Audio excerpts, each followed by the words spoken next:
Morning, welcome to the shop. So in this video we're going to build a shaker table, possibly two, out of ash and some birch that I have lying around. Before we get started on the build though, let's take a look at where this lumber came from. Earlier in 2022 my father and I went out in the woods on his property and we cut a few ash trees as well as birch trees. Here you can see them being drug out with his homemade truck tractor he's had for 30 some years and being unloaded on my property.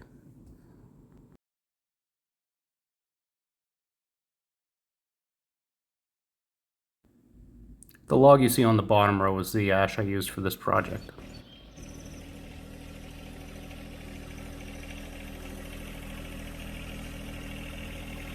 I had already started milling it the day before, and here I am picking it up with my John Deere 1025R tractor with the homemade forklift attachment that I cobbled up in, I think it was sometime early 2021.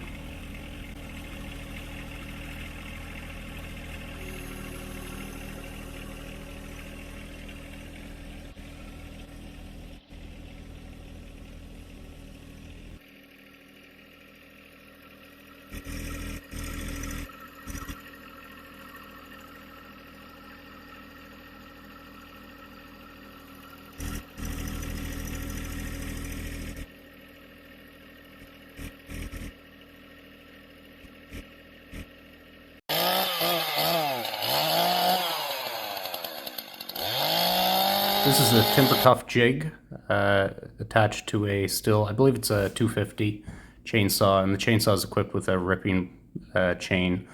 The chain's filed to a little different than a crosscut chain. The jig sits on the 2x4. I got the straightest one I could find, and this one cut took probably 3.5 minutes.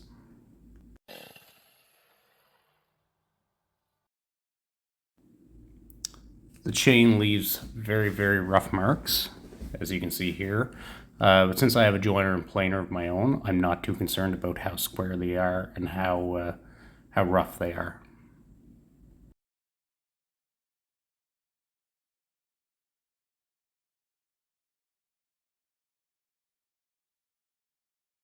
I stacked the lumber in my climate-controlled shop for well over a year, along with some birch,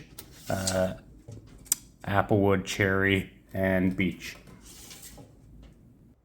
Here I'm breaking one of those ash boards down to smaller pieces for the legs to make them more manageable on the planer and joiner.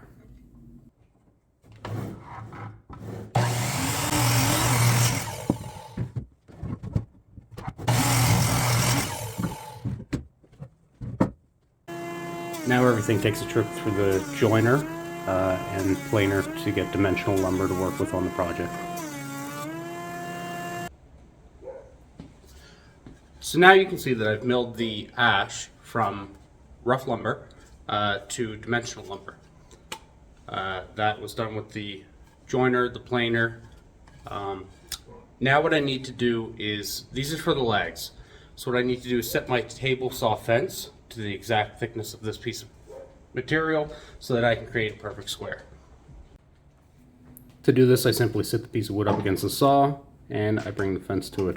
Then I can turn the material 90 degrees and rip it lengthwise.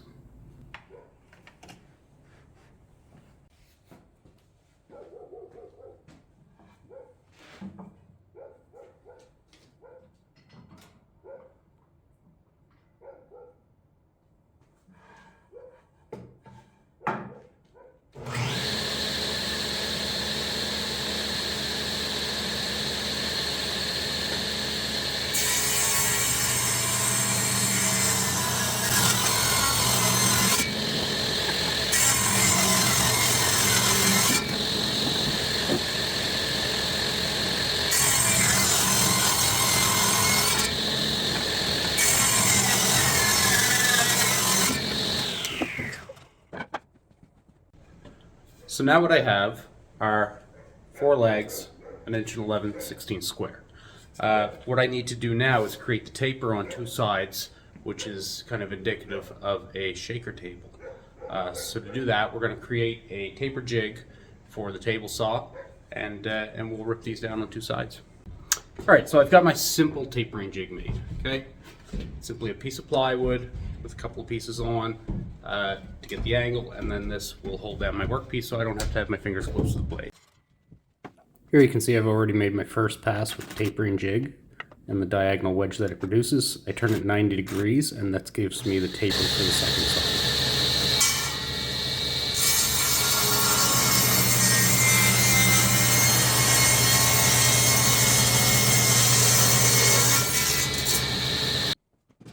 Now I'm taking some material that I had left over from another ash project, and I'm ripping it down the center to make two pieces which I can plane to a final thickness of 3/4 inches.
Now it's over to the joiner to clean up the edges with the inside out method for the glue up for the tabletop itself.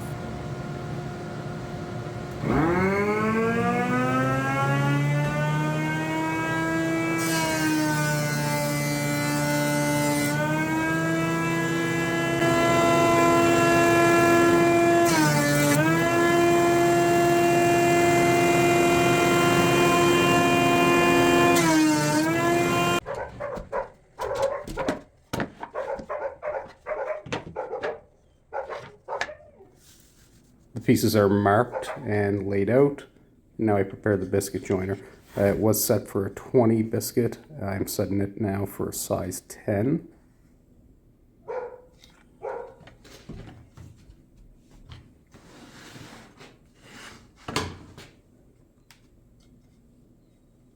I then set the biscuit joiner up for the depth of the material.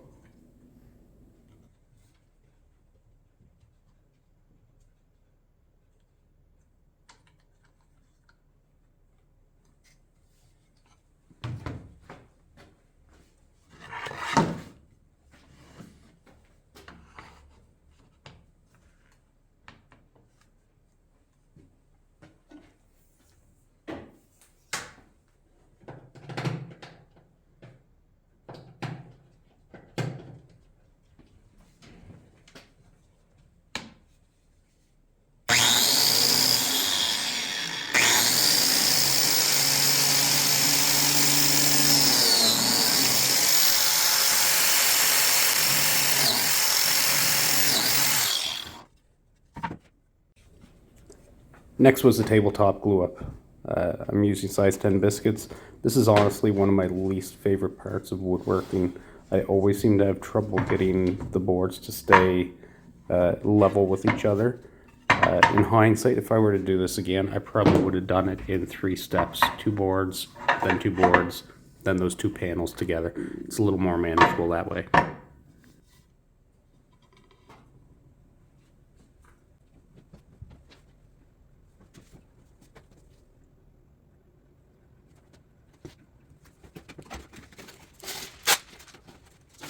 I learned the hard way that glue is hard to remove from your work surface. As you can see in the back of this video, wax paper underneath your clamps works wonders. Glue is applied to the edge, the biscuits are inserted, and so on and so forth.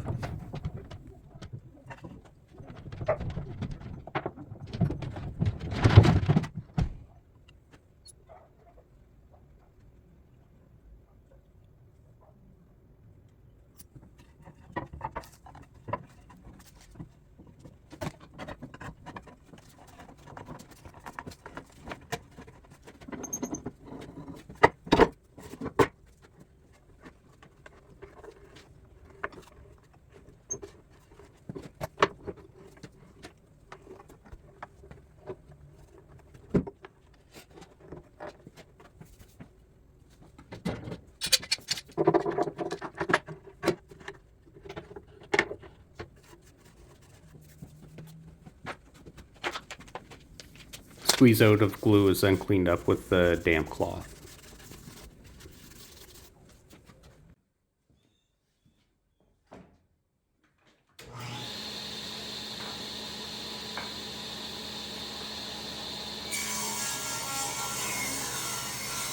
Now it's time to rip down the material for the sides, front, and back of the shaker table.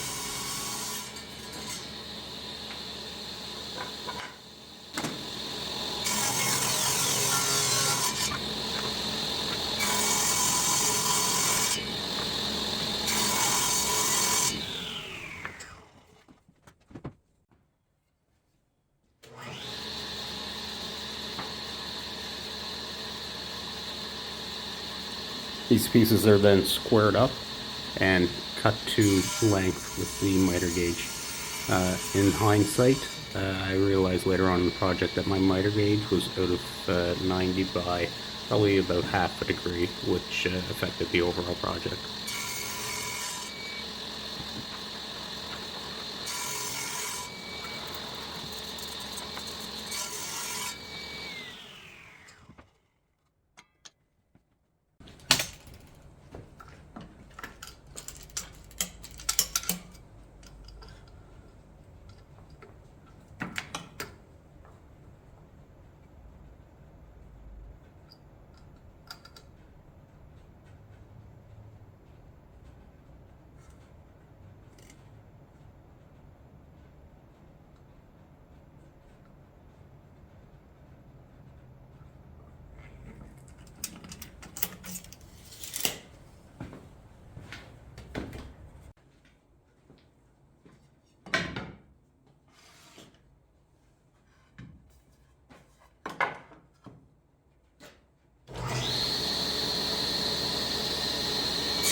The saw blade was then set to 1/4 inch to do my mortise and tenon joints.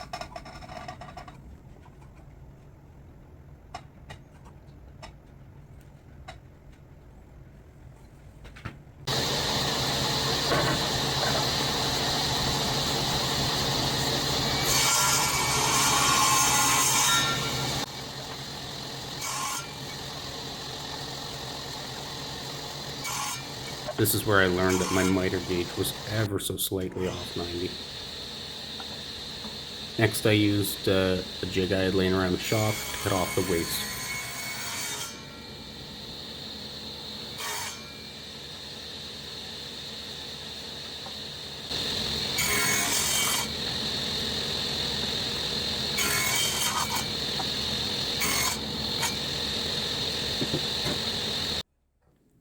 Here I used the router to make the mortise itself. It was a little looser fit than I would have liked, and if I had it to do over again, I'd do it a little differently.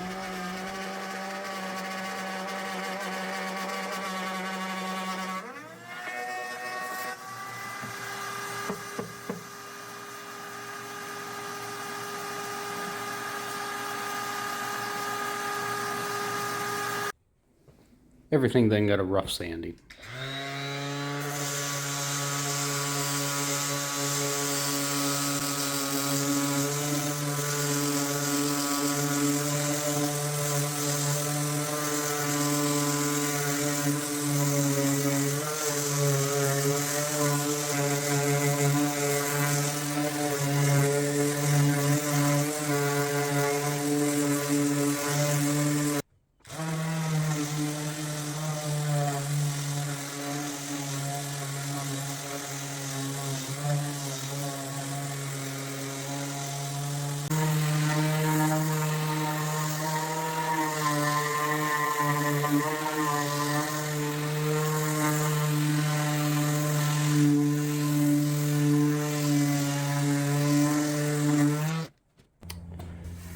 So I've got a rough sand on the top, and what I'm going to use to square up the edge is the Krag ripping jig. It's a track saw setup for circular saw.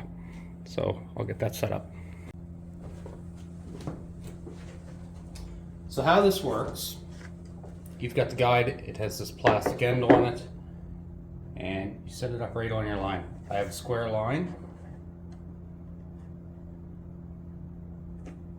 and you set that up as so.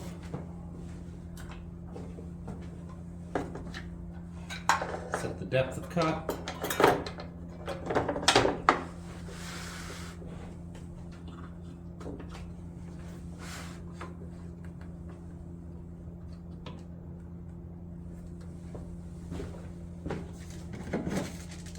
And pop in a battery and we're off to the races.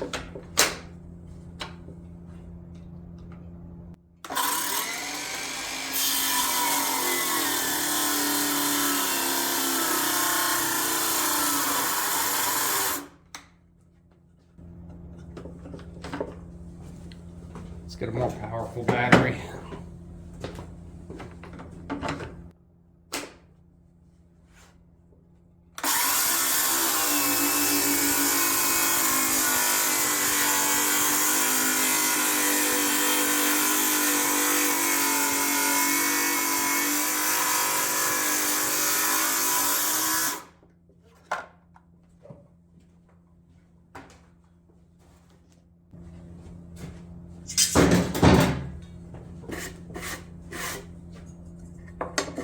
There. Now I have a nice square edge that I can use as a reference on the table saw. Alright, I have my table saw set to 18 inches, so I'm going to make 18-inch square, and we'll get to ripping this.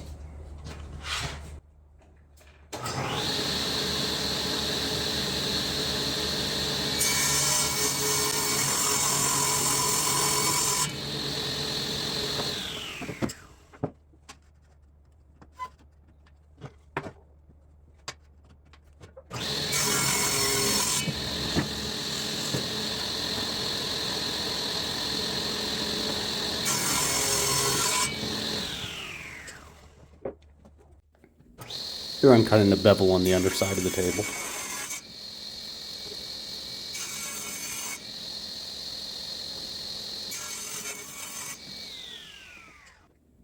Now time for more sanding.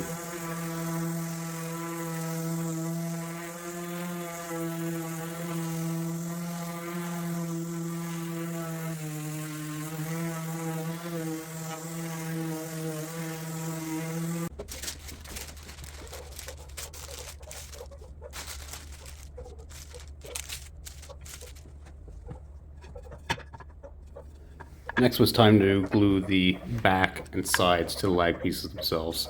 This was quite a frustrating process due to the tenon being just slightly out of 90 and those mortises just being slightly oversized.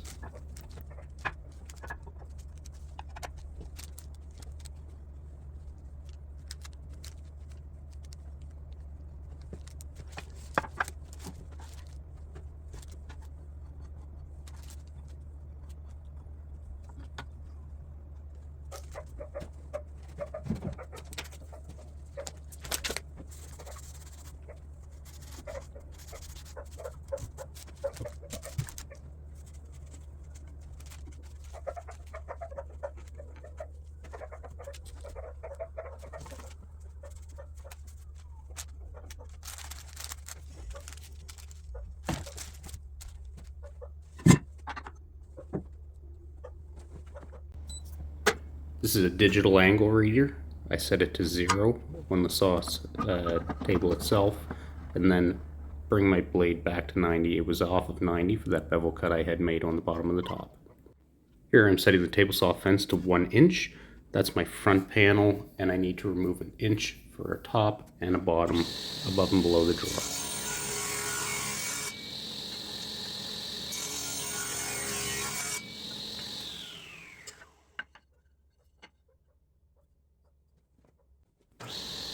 Front panel needed to be a little narrower than the others, where it didn't sit inside the lag itself and actually just butted up to the lag. The top and bottom pieces were connected with dowel.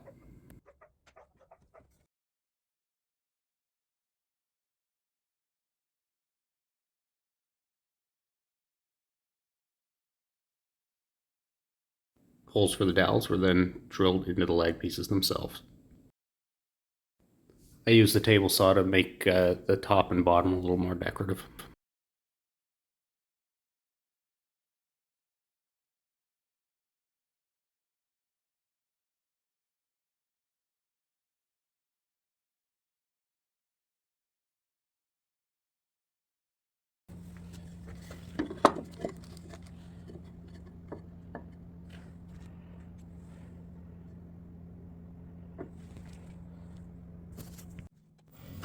Next, it was time to turn a drawer pull out of one of the offcuts of ash from the lag pieces. I don't use the lathe very much. In fact, I'm a little afraid of the lathe, so this was a good chance to practice.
With the drawer front done, it was time to focus on the drawer itself.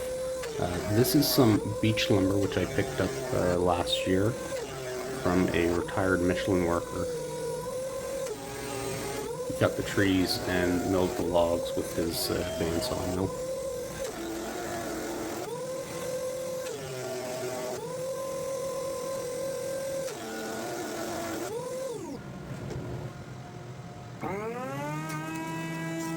And as always with rough lumber, back to the joiner to clean up one edge and make it perfectly straight.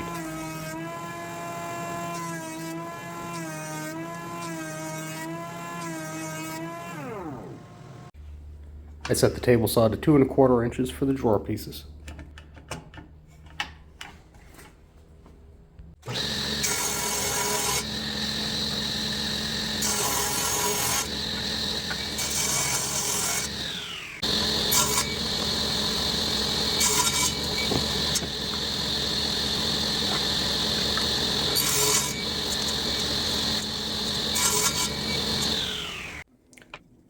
The original plan was to do dovetail drawers.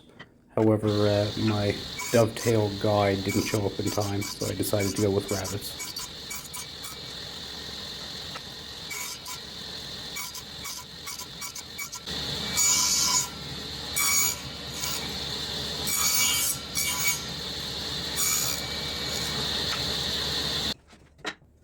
Here I'm checking the drawer fitment.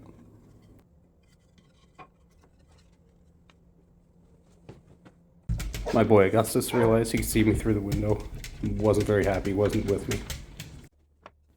Next it was time to cut the rabbet to accept the drawer bottom.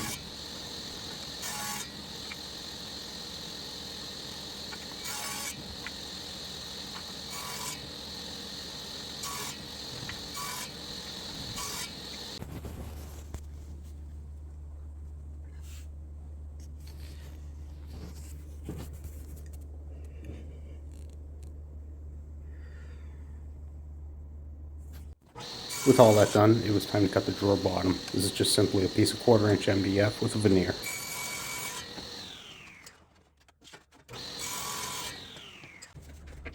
A dry fit just to make sure everything's going to work.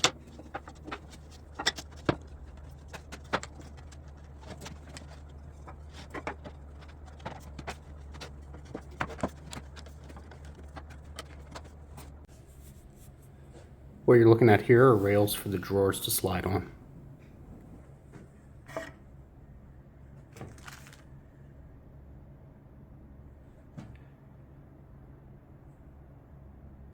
I then attach the drawer front with 1-inch screws.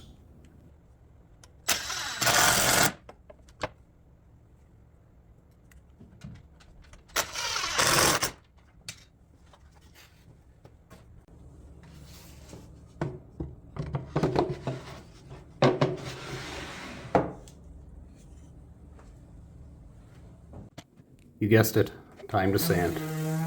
This time was the final time before finish.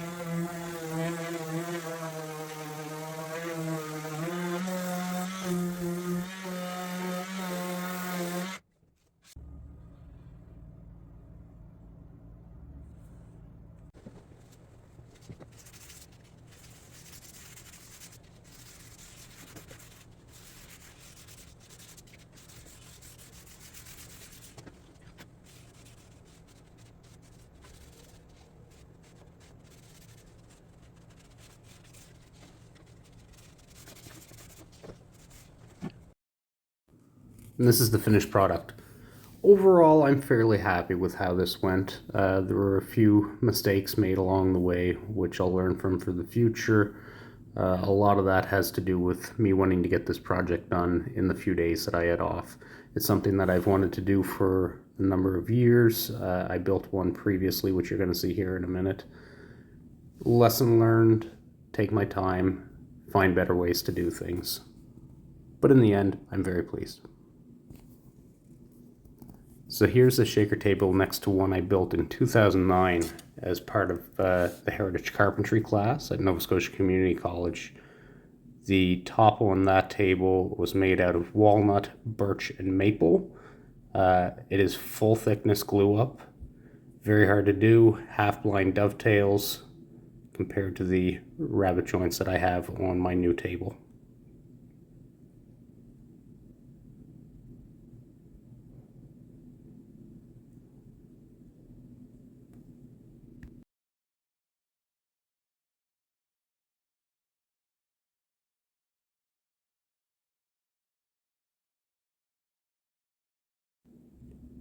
That's the end of the video. Thanks for watching along for these last 28.5 minutes. We look forward to seeing you in the future.